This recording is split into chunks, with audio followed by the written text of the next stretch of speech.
మనిషికైనా రోజులన్నీ ఒకేలా ఉండవు. చాలాసార్లు అప్స్ అండ్ డౌన్స్ చాలా ఉంటుంటాయి. కొన్ని కొన్ని సంఘటనలు రోజులో జరిగేవి మన చేతిలో కూడా ఉండవన్నమాట. మనము ఒక టార్గెట్ అనుకుంటాం, ఒక టైం టేబుల్ అనుకుంటాం.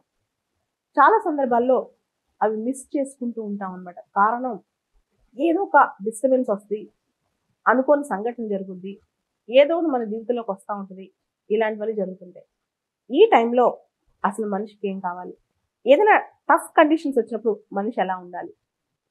ఖచ్చితంగా ఒక ఫార్ములా మనిషి ఫాలో అవ్వాలి. తనతో తను కఠినంగా ఉండాలి.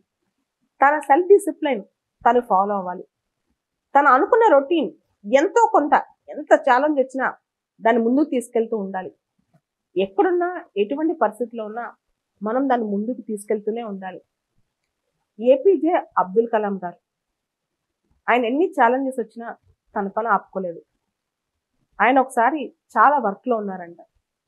అప్పుడు ఆయనకి వాళ్ళ మదర్ చనిపోయిందని కాల్ వచ్చింది. ఆ రోజు నైట్ వరకు చేయాల్సిన వర్క్ మొత్తం చేసి మరుసటి రోజు వర్క్ తన ఫ్రెండ్కి అప్పచెప్పి బయలుదేరారంట. ఇట్లా నువ్వు ఒక లక్ష్యం కోసం పోరాడుతున్నప్పుడు, ఒక కార్యసాధనలో నువ్వు ఉన్నప్పుడు ఎన్ని అవాంతరాలు వచ్చినా, ఎన్ని ఛాలెంజెస్ వచ్చినా నీ రొటీన్ని ఎక్కువగా మిస్ చేయొద్దు, బ్రేక్ చేయొద్దు.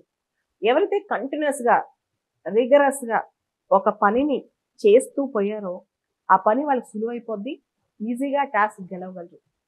ఒక డిస్టర్బెన్స్ వచ్చాక మనం ఒక పని ఆపేసాం అనుకోండి, ఆ పని అసలు ముందుకు సాగదనమాట. సో మీతో మీరు కఠినంగా ఉండండి. మీ టైం టేబుల్తో మీరు కఠినంగా ఉండండి. మీరు అనుకున్న విషయాల పట్ల మీరు చాలా కఠినంగా ఉండండి.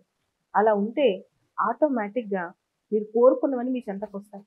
అలా కాకుండా ఉంటే మాత్రం ఊరికే చంచలత్వంతో ఉంటే, ఊరికే కదిలిపోతుంటే, ఊరికే మనం వేవర్ అవుతుంటే మనం అనుకునే లక్ష్యాన్ని త్వరగా చేరుకోలేము.